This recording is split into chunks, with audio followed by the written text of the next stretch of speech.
Assembly సమావేశాల పుణ్యమా అని ప్రతిరోజు డిఎస్సి గురించిన న్యూస్ వినాల్సి వస్తుంది. అది కూడా రోజు ఒకే మాటే అయినా అందులో ఉండే అర్థాలు వేరుగా ఉన్నాయి. నమస్తే డిఎస్సి అభ్యర్థులారా, నా పేరు రంగస్వామి. డిఎస్సి ప్రిపరేషన్ 2025 కు స్వాగతం. మనం ఈ రోజు వీడియోలో చర్చించుకోబోయే విషయాలు ఏంటంటే టీచర్ల ఖాళీల వివరాలపై ఉన్న గందరగోళం, డిఎస్సి తాజా పరిస్థితిపై వచ్చిన వార్తా కథనాల్లో ఉన్న మ్యాటర్ని విశ్లేషణ చేసుకుందాం. అంతకంటే ముందు మన ఛానల్కి మీరు కొత్తగా వచ్చి ఉన్నట్టయితే కనుక ఖచ్చితంగా సబ్స్క్రైబ్ చేసుకోండి. ఎందుకు అనే విషయం చెప్తాను. ఇప్పటికే అభ్యర్థులు కోచింగ్లోను ఆన్లైన్ క్లాసులలోను మెటీరియల్స్ ద్వారా సబ్జెక్ట్స్ మీద సిలబస్ మీద పూర్తిగా ఒక అవగాహన ఉంటుంది. కానీ అందులో జ్ఞానాత్మకమైన విషయాలు ఎన్నిసార్లు రివిజన్ చేస్తే అంత బాగా మన మనసులో పదిలంగా ఉంటాయి. కాబట్టి బాగా తక్కువ టైంలో ఎక్కువ సార్లు రివిజన్ చేయాలి అనే ఉద్దేశంతో మన ఛానల్ ద్వారా ఎన్నో షార్ట్ రివిజన్ పీడిఎఫ్ నోట్స్లు అతి తక్కువ ధరకే అందుబాటులోకి తీసుకువస్తున్నాం. ఎల్జిటి వాళ్ళకి సంబంధించి ఒక పూర్తి సబ్జెక్ట్, అది మెథడ్ గానీ సబ్జెక్ట్ గానీ కేవలం 20 రూపాయల నుంచి 25 రూపాయల్లో అన్ని వర్గాల వాళ్ళకి అనుకూలంగా ఉండాలనే ఉద్దేశంతో అతి తక్కువ ధర నిర్ణయించాం. అయితే ఈ రోజు ఇంగ్లీష్ మెథడ్స్ ను తెలుగు మీడియం విద్యార్థుల కోసం తెలుగు వివరణతో కూడి ఉండి ఇంగ్లీష్ పదజాలంతో కలిపి తయారు చేశాం. దాన్ని ఈ రోజు నుంచి అందుబాటులోకి తీసుకొస్తున్నాం. ఇది కూడా ఫ్రీగా. అన్ని మెథడ్స్ ను కొన్న వారికి దీన్ని ఫ్రీగా అందిస్తున్నాం. ఈ అవకాశాన్ని అందరూ వినియోగించుకోండి. అయితే ఈ పీడిఎఫ్లు ఎలా ఉంటాయి అని తెలుసుకోవాలి అంటే మన ఛానల్లో ప్లేలిస్ట్ సబ్జెక్ట్ వైజ్ గా ఉన్నాయి, వాటిని చూసుకోవచ్చు. ఇంకా డిస్క్రిప్షన్ లో కూడా ఒక శాంపుల్ పీడిఎఫ్ లింక్ ఉంటుంది, దాన్ని ఓపెన్ చేసి చూసుకొని నచ్చితే కొనవచ్చు. అంతేకాకుండా మన ఛానల్ ద్వారా డిఎస్సి రిలేటెడ్ న్యూస్ ఎప్పటికప్పుడు నా విశ్లేషణతో అందిస్తూ ఉంటాను. కాబట్టి ఇలాంటి యూస్ఫుల్ విషయాలన్నీ కూడా మీకు తెలియాలి అంటే ఖచ్చితంగా సబ్స్క్రైబ్ చేసుకొని వీడియోను కంటిన్యూ చేయండి. ఇక లేట్ చేయకుండా వీడియోలోకి వెళ్ళిపోదాం.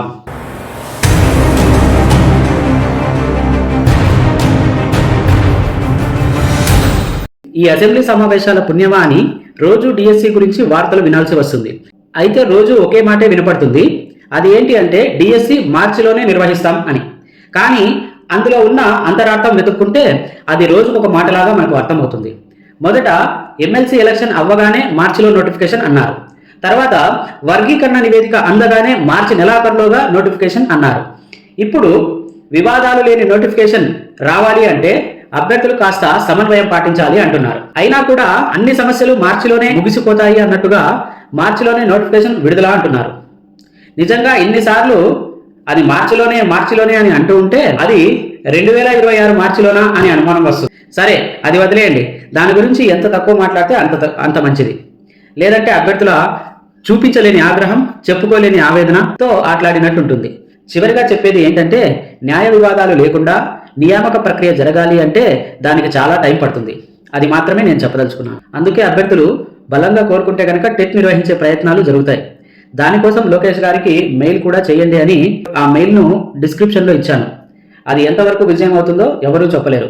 అయితే ఇప్పుడు మళ్ళీ ఆ విషయాల్లోకి వెళ్ళదలుచుకోవట్లేదు. అందులో ఉన్న సమస్యలు, లోతుపాతులన్నీ కూడా గత కొద్ది రోజులుగా చర్చిస్తూనే ఉన్నాను. ఇక నోటిఫికేషన్ గురించి కాసేపు పక్కన పెట్టి ఈరోజు వచ్చిన న్యూస్లో డిఎస్సి రిలేటెడ్ టాపిక్స్ గురించి చూసుకున్నట్లయితే కనుక ప్రధానంగా ఒక విషయం ఇంట్రెస్టింగ్గా అనిపించింది. అది చెప్పడం కంటే ముందుగా అన్ని న్యూస్ పేపర్స్లో కామన్గా ఏమిచ్చారు అనే విషయం గురించి చూసుకుంటే లోకేష్ గారు టీడీపీ హయాంలోనే ఎక్కువ డిఎస్సీలు ప్రకటించారని, 71% నియామకాలు టీడీపీ హయాంలోనే జరిగాయని చెప్పుకొచ్చారు. పాఠ్యపుస్తకాల బరువు తగ్గించే విధంగా సెమినార్స్ వైజ్ బుక్స్ ను ప్రవేశపెట్టడం గురించి వివరించారు. మహిళల పట్ల గౌరవాన్ని పెంచేలా పాఠ్యపుస్తకాల్లో మార్పులు చేయడం గురించి వివరించారు. ఐబీ సిలబస్ పేరుతో 5 కోట్లు ఖర్చు చేశారు అంటూ దాన్ని 3 ఏళ్లు వాయిదా వేసి తర్వాత ఆలోచిద్దాం అనే విధంగా కూడా మాట్లాడారు. ఇంకా మనం గమనించదగిన విషయం ఏంటి అంటే ప్రతి గ్రామ పంచాయతీకి ఒక మోడల్ స్కూల్ అని చెప్పారు. ఇది ఒక ఆసక్తికరమైన విషయం. ఎందుకంటే ప్రస్తుతం ఉన్న 1400 మోడల్ స్కూల్స్ ను మొదటి విడతలోనే 10,000కి పెంచుతాం అని లోకేష్ గారు ప్రకటించారు.